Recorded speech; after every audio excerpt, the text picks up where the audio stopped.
ATSEM, révision 18. Pour le nettoyage de la classe, l'utilisation de l'eau de Javel est-elle autorisée? A. Oui. B. Non.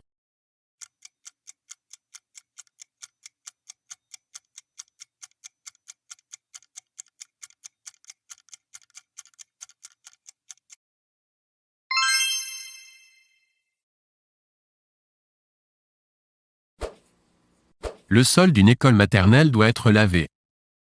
A. Au minimum 2 fois par jour. B. Tous les jours. C. Lorsque vous estimez que le sol est sale. D. Au moins une fois par semaine.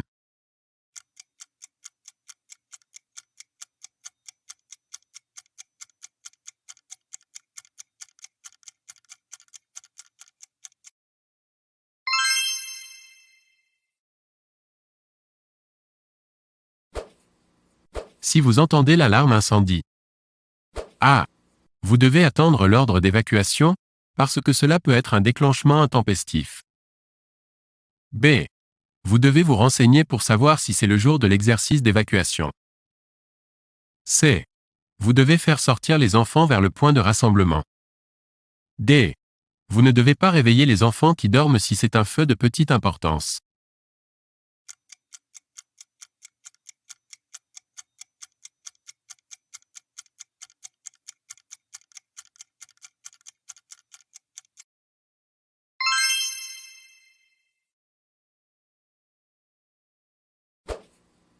Quel est le numéro de téléphone de Allo Enfance Maltraitée? A. 111. B. 118. C. 115. D. 119.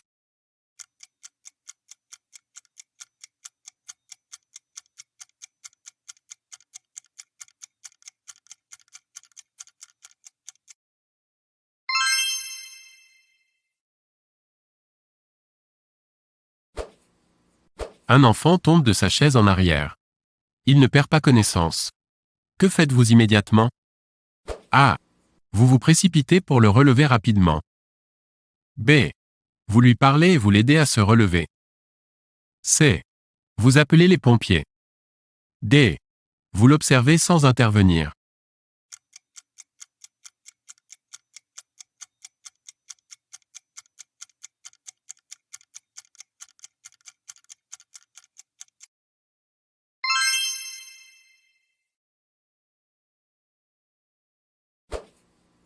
Vous êtes ATSEM dans une école maternelle.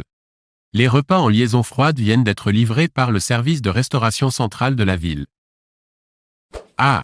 Vous les placez rapidement dans les réfrigérateurs conçus à cet effet. B. Vous attendez l'autorisation de la directrice avant de les mettre au réfrigérateur. C. Vous vérifiez la commande avant de signer le bon de livraison. D. Vous les laissez à température ambiante car l'heure du repas ne va pas tarder.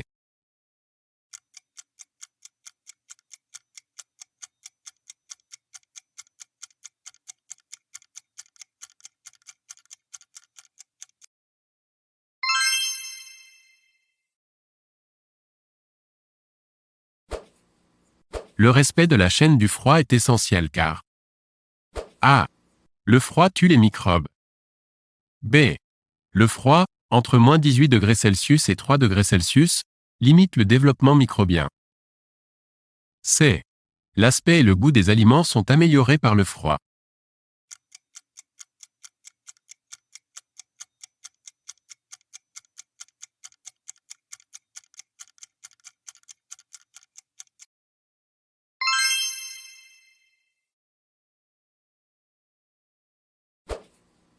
L'école où vous travaillez propose l'accueil à la restauration scolaire des enfants porteurs d'allergies alimentaires. A. Vous n'êtes pas d'accord et le manifestez.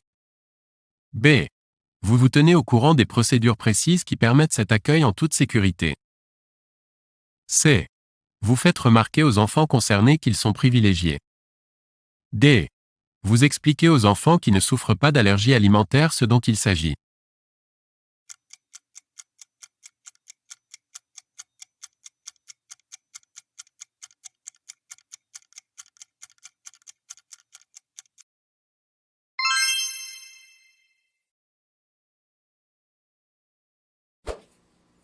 Dans quelle sorte d'aliments trouve-t-on de la vitamine C? A. Les fruits frais. B. Le pain. C. Les légumes. D. La viande.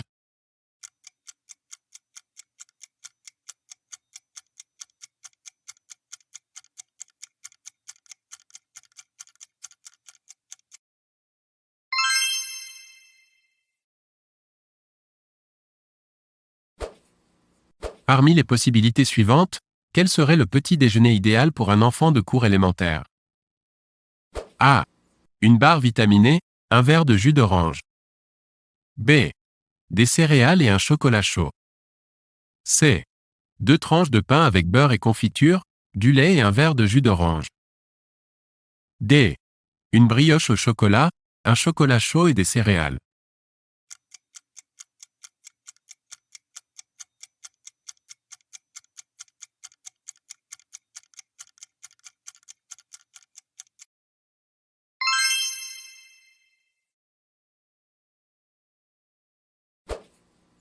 Un enfant vous fait des confidences, que vous jugez graves, sur sa vie à la maison. Que faites-vous? A. Cela ne vous regarde pas, vous n'en parlez à personne. B. Vous en parlez immédiatement à tous vos collègues. C. Vous en parlez aux parents. D. Vous en parlez à l'enseignant ou à la directrice.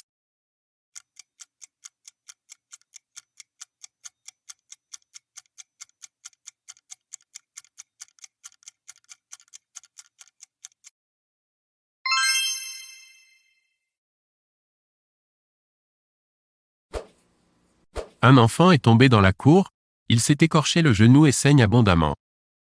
Que faites-vous? A. Vous cherchez un enseignant pour le prévenir.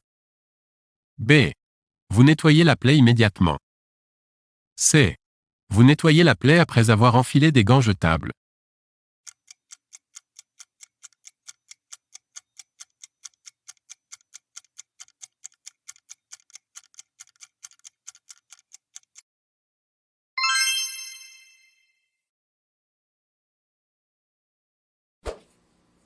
Depuis plusieurs jours, au lever de sieste, vous constatez qu'un enfant a fait pipi au lit.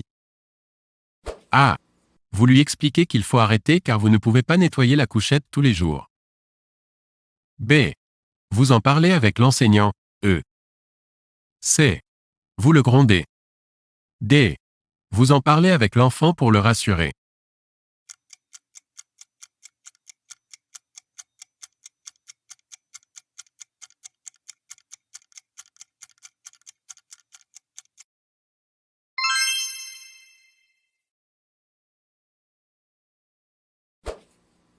À l'arrivée des enfants à l'école, l'un d'eux s'accroche chaque jour à sa maman et pleure beaucoup avant de participer aux activités de l'école. A. Vous intervenez pour lui dire de s'arrêter. B. Vous essayez d'établir un climat de confiance. C. Vous accompagnez l'enfant en lui parlant pour qu'il admette la séparation. D. Vous demandez à la maman de lui apporter un objet transitionnel.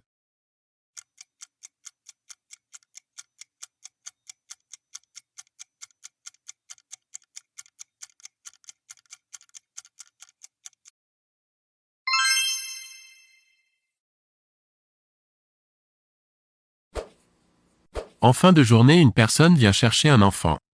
L'enfant vous informe qu'il s'agit d'une voisine qui vient à la place de sa maman empêchée. Que faites-vous? A. Vous lui remettez l'enfant car vous êtes convaincu, E, qu'il dit la vérité. B. Vous appelez l'enseignant, E, ou la, directeur, Trice. C. Vous téléphonez à la mère ou au père. D. Vous dites à cette personne de revenir avec un mot des parents.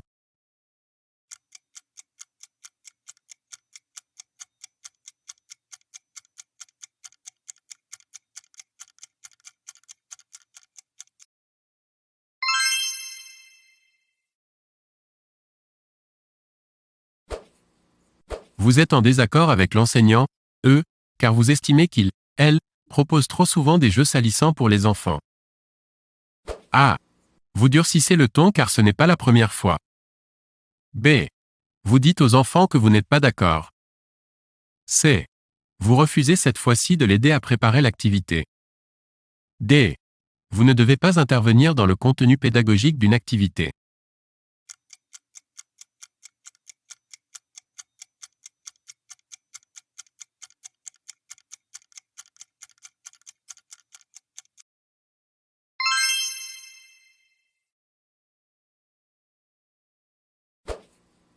L'âge de l'entrée à l'école maternelle peut se faire selon les places à A. 1 an et demi. B. 2 ans. C. 2 ans et demi. D. 3 ans.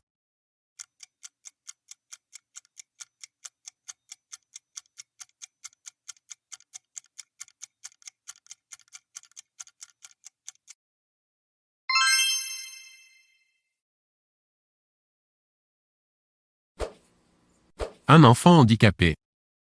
A. N'a pas le droit de fréquenter une école pour enfants valides. B. A le droit d'être scolarisé dans n'importe quelle école. C. Ne peut être scolarisé que dans un établissement spécialisé. D. Doit suivre sa scolarité à la maison.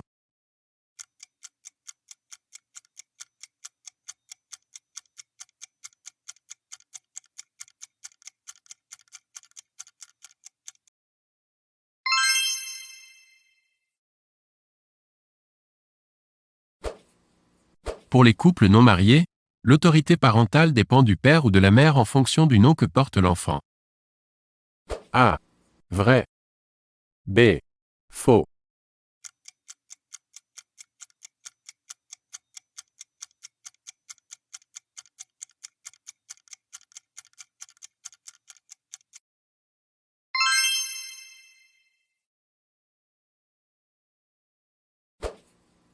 Pendant les congés scolaires, un ATSEM. A. Peut être affecté à des travaux d'entretien dans un centre de loisirs. B. Peut être amené à faire du travail de classement dans un service de la mairie. C. Peut être mis à la disposition de la caisse des écoles pour renseigner les parents. D. Peut être affecté à des travaux d'entretien dans une crèche.